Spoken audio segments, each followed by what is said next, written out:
আজকে খুব অবাক একটা বিষয়। দেখেন, শেখ হাসিনার পতনের পর প্রায় ১ বছর হতে চলল। এখনো নির্বাচনের কথা বলতে হচ্ছে। ১৫ বছরে সেই নির্বাচন, সুষ্ঠু নির্বাচন, নিরপেক্ষ নির্বাচন, তত্ত্বাবধায়ক সরকার। এখনো আজকে শেখ হাসিনার পতন ঘটার পরেও সেই নির্বাচনটা কিন্তু সেই দূরেই থাকলো। মির্জা ফখরুল ইসলাম আলমগীর বলছেন, যদিও নির্বাচন হবেই, দায়িত্ব কে পাবে সেটা পরের কথা। পরের কথা না, এটাই হচ্ছে এখনকার কথা। সবাই এখনই নিশ্চিত হতে চায় যে আমি ক্ষমতায় আসব এবং আমি যদি না আসতে পারি তাহলে নির্বাচন দিয়ে আমার কি হবে, এমন একটা মনোভাব। জাতীয় প্রেস ক্লাবে তিনি এক অনুষ্ঠানে বলছেন যে নির্বাচন দেরিতে হওয়ায় দেশের পরিস্থিতি ক্রমেই জটিল হচ্ছে। এই অবস্থায় দায়িত্ব নিতে হবে প্রধান উপদেষ্টা ডক্টর মোহাম্মদ ইউনূসকে। এটাই সত্য, ওনাকেই দায়িত্ব নিতে হবে। এবং মির্জা ফখরুল ইসলাম আলমগীর যেটা বলছেন যে গতকালও বলেছি, আজকেও বলেছি, নির্বাচন হবেই, নির্বাচনে কে দায়িত্ব পাবে না পাবে সেটা পরের কথা। আজকে যখন কি তিনি এই কথাটা বলছেন, ঠিক তার গতকালকে যদি ধরেন যে আমাদের সেই মহাসমাবেশ, তারপরে এনসিপির পদযাত্রা, দুটি প্রধান রাজনৈতিক দল বা অন্যতম দুটি রাজনৈতিক দল, তাদের কণ্ঠে কিন্তু নির্বাচন না। বিএনপি নির্বাচন করে মাথা কুটছে, আর অন্যরা সংস্কার, বিচার, এই বিষয়গুলো নিয়ে বলছে। তার মানে নির্বাচনের পক্ষে না। কেন না, এটা বুঝতে অসুবিধা নেই। এই অবস্থায় যদি নির্বাচনটা হয়, তাদের ধারণা বিএনপি নিরঙ্কুশ সংখ্যাগরিষ্ঠতা পাবে। তো বিএনপিকে এখন ক্ষমতায় দেওয়ার জন্য কি তারা নির্বাচন চাইবে? চাইবে না। এটা যেমন আওয়ামী লীগ আমলের দৃশ্যটা কি ছিল, তারা উন্নয়ন করত, আর এখন কি বলছে তারা সংস্কার বিচার। আর আওয়ামী লীগ আমলে উন্নয়ন, নির্বাচন গুরুত্বপূর্ণ ছিল না।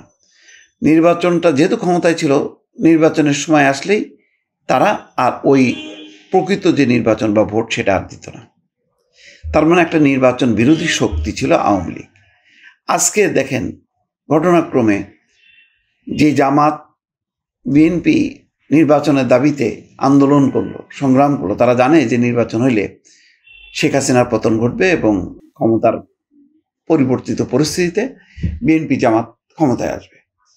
আজকে শেখ হাসিনা বিদায় নিল, কিন্তু যারা নির্বাচনের যে শক্তি ছিল সেই শক্তি দুই ভাগে বিভক্ত হয়ে গেল।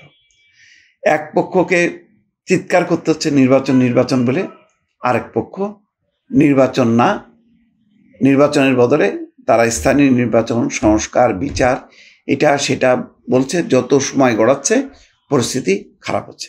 1/11-এর সময় ঠিক এই অবস্থা ছিল।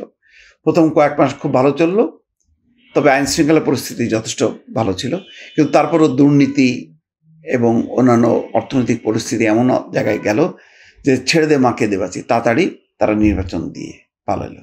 জানি না কালকে ঐক্যমত্য কমিশনের সভাপতি প্রধান উপদেষ্টা ডক্টর মোহাম্মদ ইউনূসের সঙ্গে সহসভাপতি অধ্যাপক আলী রিয়াজের কি কথা হয়েছে। তিনি বলেছেন অনেক বিষয়ে কথা হয়েছে, কিন্তু কোনো সিদ্ধান্ত হয়নি। তার মানে পরিস্থিতি কিন্তু তারা পর্যবেক্ষণ করছেন, তারা বুঝতে পারছেন যে 1/11-এর মতন একটা নাজুক পরিস্থিতির দিকে যাচ্ছে দেশের সামগ্রিক অবস্থাটা। জানি না সেটা তারা ওই ক্ষমতার চেয়ারে বসলে আবার অনেক কিছু তারা বুঝতে চান না, কিন্তু পরিস্থিতি খুব নাজুক। যারা মাঠে নেমেছে, সেই এনসিপি কিন্তু এখন আর হালে পানি পাচ্ছে না। দেখছে যে ক্রমেই গোপালগঞ্জ থেকে চলে এসেও তারা অনেকগুলো গোপালগঞ্জ সামনে দাঁড়িয়ে গেছে। এগুলো মোকাবেলা করা তাদের জন্য কঠিন। আজকে ডগ স্কোয়াড, প্রচুর নিরাপত্তা দিয়ে তাদেরকে সজ্জিত করা হচ্ছে। রাষ্ট্রের অর্থ শক্তি সব ব্যয় হচ্ছে, কিন্তু কাজের কাজ কিছু হচ্ছে না। বিএনপি যদি ঘুরে দাঁড়ায়, হুঙ্কার দেয়, পরিস্থিতি জটিল হবে। বিএনপি কিন্তু ধৈর্য দিচ্ছে, তারা মহাসমাবেশও করছে না, কোনো কিছু। তারা বলছে যে ডক্টর মোহাম্মদ ইউনূসের সঙ্গে এগ্রিমেন্ট হয়েছে, তারা ওই ফেব্রুয়ারি প্রথমার্ধে নির্বাচন হবে, এটার ব্যাপারে আশাবাদী, সেই আশায় বসে আছে।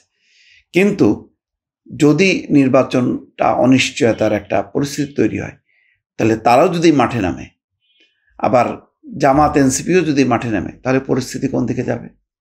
সুতরাং ওই যে দাঁত থাকতে মানে দাঁতের যত্ন নেওয়া বা মাড়ির যত্ন নেওয়া যেমন দরকার, তেমনি ইন্টিরিমের বোঝা উচিত যে তার রেঞ্জটা কতদূর পর্যন্ত তার যাওয়া উচিত।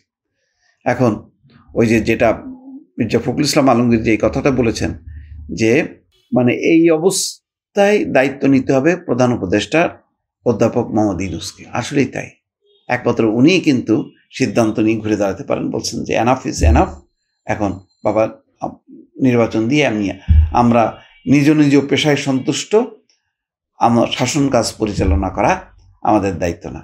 প্রথম যেই ভাষণে তিনি যে কথাটা বলেছেন সেই দিকেই নিবদ্ধ হওয়া উচিত। দর্শক ভালো থাকবেন, আল্লাহ হাফেজ।